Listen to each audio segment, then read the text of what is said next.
Kita lanjut kepada Pak Zaini ini mengenai berapa kira-kira biaya karantina dan biaya check up dan berobat di RSIJN sendiri, Pak? Okey. Uh, untuk pengetahuan Ibu dan juga teman-teman di Aceh, biaya karantina kalau di Aceh dan juga kalau di IJN dan juga di karantina ini kan ada 2 atau 3 tempat untuk kita dikarantina ya. Kalau di karantina di hotel harus bayar mengikut biaya hotel berapa hari kan. Biasanya hotel di Malaysia ini kurang lebih dalam RM300, lebih kurang dalam RM200 satu malam. RM200 satu malam, kalau 14 hari, udah jadi berapa itu? Udah jadi 14, berapa ya? Berapanya Pak Saiti kalau RM200 kali 14, kalau dijadikan di ini? Mungkin dalam kurang lebih 15 sampai 20 juta, Pak. Nah, kalau uang Malaysia kurang lebih RM2.800 untuk 14 hari. Oke. Untuk 14 hari RM2.800. Jadi kalau di IJN pun kurang lebih begitu kalau karantinanya di IJN. Biasanya karantina ini mengikut tempat di mana mereka itu dikarantinakan. Kalau di IJN biayanya mengikut IJN. Kalau di hotel biayanya mengikut harian per hotel. Begitu. Oke, baik. Kalau untuk biaya check up dan berobatnya sendiri, Pak? Okey, biasanya kalau check up-nya uang kurang lebih dari 90 USD, kurang lebih dalam RM400 uang kita, uang Malaysia. Check up yang biasa itu kurang lebih dalam 400 hingga ke RM2,000 mengikut tahap-tahap check up-nya. Itu. Oke, baik. Ya, ini penting sekali informasi mengenai biaya ini. Jadi, agar masyarakat Aceh, terutama yang ingin berobat ke Malaysia itu bisa langsung mempersiapkan biayanya sedini mungkin ya. Awal, ya. Oke, baik. Kita beralih ke Pak Sayuti. Bagaimana ini Pak mengenai mekanisme pasien yang berangkat dari Indonesia dan syarat-syarat apa saja yang harus dilengkapi sebelum berangkat ke RSIJN ini? Baik. Terima kasih Kak Novi. Jadi perlu saya sampaikan juga beberapa informasi penting untuk pasien yang mungkin berencana untuk berobat ke Malaysia. Yang pertama, yang sudah pasti itu kita perlu vaksin, mungkin vaksin kedua ya, minimal sekali dua kali vaksin. Selepas itu juga ada prosedur PCR. Nah, kebetulan di Malaysia sendiri mereka sudah menyiapkan paket PCR, karena kan nanti pasien bukan pergi sendirian juga, pasti dia bawa pendamping 1 orang. Nanti PCR-nya juga, pendamping juga akan di PCR juga, tes PCR. Selepas itu baru karantina, dan selama karantina pun PCR-nya mungkin di Malaysia-nya 3 kali PCR. Itu pasien dan pendamping. Nah, saya juga perlu himbau juga kepada masyarakat di Aceh, mungkin untuk sementara kalau memang masih memungkinkan untuk berobat di Aceh atau berobat di Medan, mungkin masih boleh. Saya juga dengan kondisi corona seperti ini memang kita agak rentan, tapi dengan prosedur yang sudah kita siapkan sedemikian rupa, insya Allah pasien akan berobat dengan aman. Nah, saya juga menyarankan juga kepada beberapa pasien yang mungkin selama ini menunggu-nunggu Kak ya. Mungkin banyak pasien di Aceh ini memegang asuransi kesehatan yang polisnya lumayan tinggi. Mungkin ini saatnya mengklaim polis asuransi Anda di rumah sakit terbaik kita, di IJN, Institut Jantung Negara, yang merupakan rumah sakit jantung terbaik di Malaysia saat ini. Nah, jadi mungkin pasien-pasien Aceh yang mungkin memiliki keluhan komplikasi di jantung atau kesehatan jantung, menurut saya IJN adalah pilihan yang paling baik. Pilihan paling baik sekarang. Mungkin masyarakat Aceh sekarang mungkin banyak sekali pembanding rumah sakit, rumah-rumah sakit swasta lain di Malaysia, tapi khusus untuk case jantung itu IJN sangat unggul. IGN sangat unggul. Jadi saya sangat merekomendasikan IGN untuk solusi untuk masalah jantung. Nah, khusus untuk yang pemegang asuransi, itu nanti perlu dilihat juga asuransi yang berafiliasi langsung dengan IGN. Artinya dari asuransinya bisa mengklaim biaya berobat di IGN. Nah, khusus teman-teman di Aceh yang ingin mendapatkan informasi lebih detail, saya sekali lagi menghimbau untuk sesegera mungkin meng-add nomor WhatsApp kita di 0811 6878 038. Karena nanti akan sangat banyak informasi terupdate. Karena menurut saya Corona ini naik turun kan grafiknya. Corona ini naik turun, kasusnya naik turun, di Indonesia naik turun, di Malaysia juga naik turun Pak Zain ya. Jadi ini kebetulan sekali kedua pihak, artinya negara Indonesia dan negara Malaysia ini bekerja sama untuk membolehkan orang Indonesia untuk berangkat travel ke Malaysia khususnya untuk perobatan. Jadi mungkin kesempatan ini kesempatan langka menurut saya. Nah, mungkin dengan adanya kesempatan ini saya rasa masyarakat Aceh bisa memanfaatkan dengan sebaik mungkin. Ya, kebetulan kita sudah beberapa hari sudah mempromosikan untuk berobat ke Malaysia.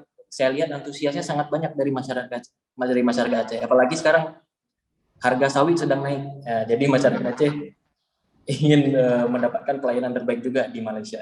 Begitu Kak. Terima kasih Kak.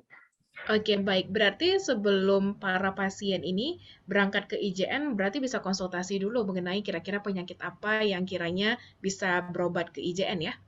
Betul Kak. Oke, baik. Nah, kalau di rumah sakit IJN ini sendiri, Pak Zaini, kira-kira orang-orang yang dari Indonesia, khususnya dari Aceh ini, kira-kira penyakit apa saja yang berobat ke sana, Pak? Jenis-jenis penyakit apa saja yang berobat ke sana? Namanya pun udah jantung kan. Jadi penyakit berkenaannya jantung aja, Bu. Penyakit berkenaan jantung, sama ada penyakitnya begitu kompleks atau komplikasi, IJN adalah rumah sakit yang terbaik, Bu. Setakat hari ini. Baik. Bukan saja di Malaysia, tapi kita harus juga mendabik dada karena kita pun sudah diterima sebagai rumah sakit yang terbesar dan terbaik di Asia Tenggara untuk jantung. Untuk jantung ya. Oke, baik. Nah, kalau dari Aceh sendiri nih Pak, sebelum berangkat ke IJN ini, kira-kira berapa lama butuh waktunya agar bisa berangkat ke IJN sendiri?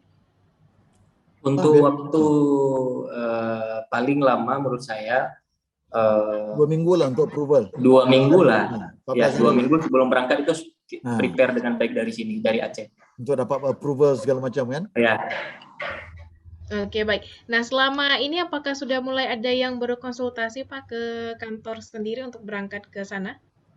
Sudah ramai. Berarti sudah ada yang diberangkatkan juga? Ya, ini sudah ada beberapa pasien yang sudah kita atur untuk penerbangan ke Malaysia.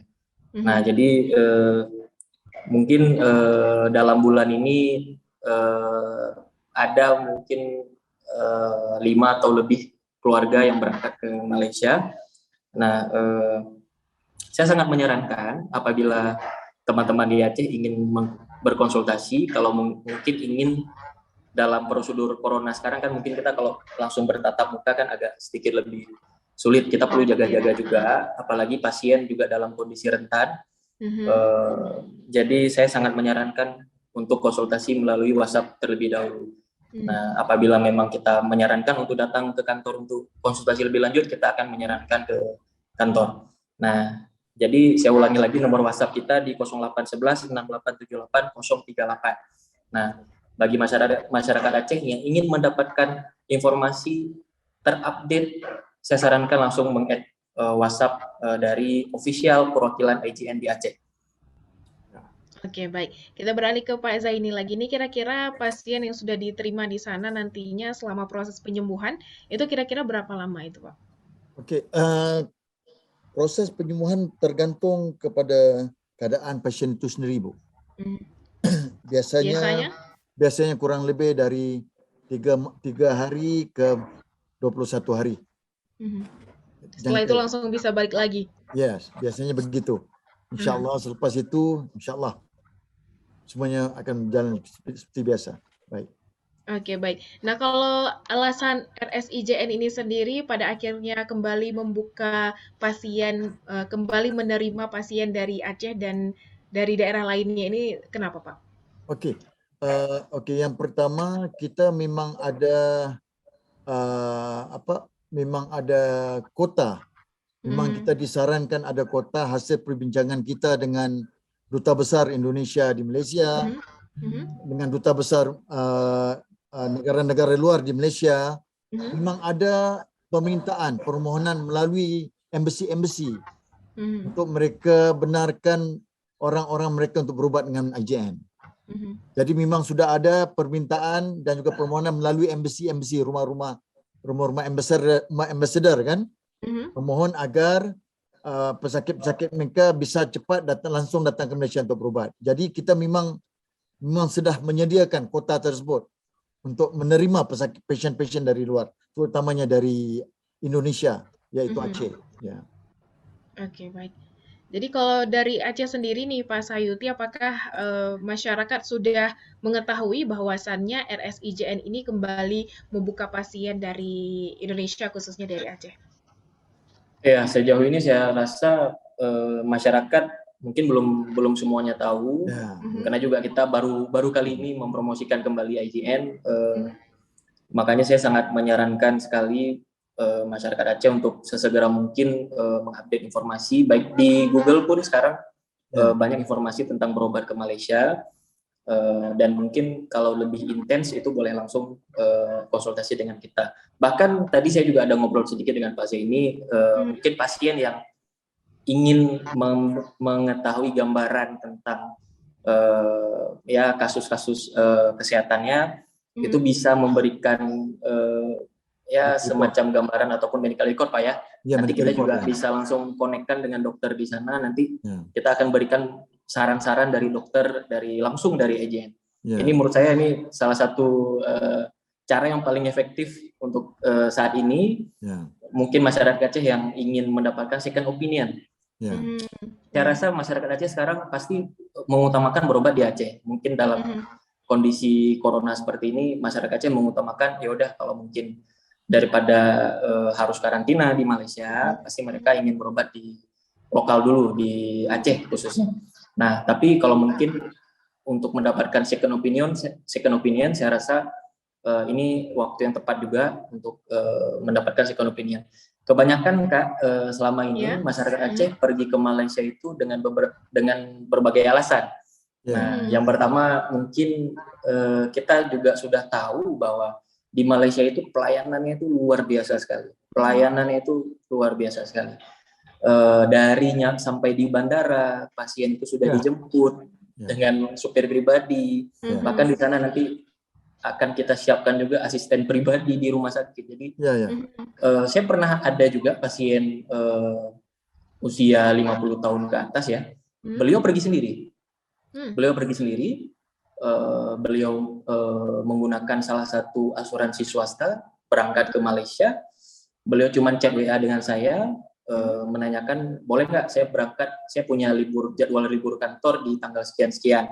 Nah, kita sesuaikan dengan jadwal dokter, cocok, dan beliau berangkat ke sana. Itu bahkan tidak berjumpa langsung dengan saya. Nah, jadi langsung berangkat ke sana. Beliau berangkat sendiri, bawa asuransinya, check up segala macam, melakukan prosedur dan klaim asuransi dan selesai. Dan itu nggak pakai ribet Kak, nggak pakai ribet sama sekali, mudah sekali. Sampai di sana pun beliau bilang ini luar biasa pelayanan rumah sakit di Malaysia. Saya sampai di sini seperti ada saudara di sana, seperti ada keluarga di Malaysia.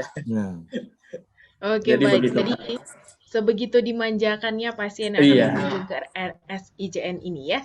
Oke, baik. Nah, kalau selama masa pandemi ini sendiri, ada tidak yang datang ke kantor atau menghubungi melalui WA meminta atau mungkin bertanya kapan kira-kira RSIJN ini kembali membuka pasien dari Aceh? Itu sudah ada beberapa yang di kantor, tapi melalui via WhatsApp dominannya Kak.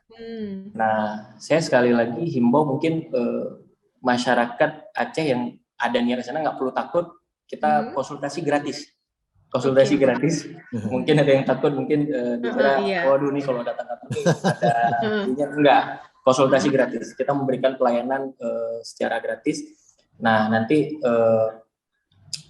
urusan-urusan administrasi juga akan kita support. Administrasi tiket pesawat juga akan kita support. Kalau mungkin pasien lebih nyaman booking tiket melalui aplikasi online, bisa juga. Atau mungkin pasien ada yang ingin minta tolong dengan kita untuk membeli tiket pesawat, itu bisa juga. Jadi kita hanya membantu pasien, mendampingi pasien sampai pasien mendapatkan informasi yang tepat. Begitu, Kak. Oke, baik. Jadi bukan hanya ketika sampai di RSIJN-nya saja pasiennya dimanja ya. Di Acehnya juga akan dimanja juga pasiennya ya. Jadi jangan khawatir karena ya namanya juga orang berobat pasti banyak hal yang dipikirkan ya. Jadi untuk Anda Syederalun ya ingin berkonsultasi bisa langsung ya di nomor 0811 6878 038. Ini bisa melalui WA, bisa langsung telepon juga ya Pak Sayuti ya. Ya, atau mungkin mau langsung ketemu tapi ingat protokol kesehatannya, kalau mau bisa langsung ke Jalan Mr. Muhammad Hasan Bato nomor 77 ya. Dan jam bukanya itu dari Senin sampai dengan Jumat, jam kantor ya Pak ya. Oke, baik.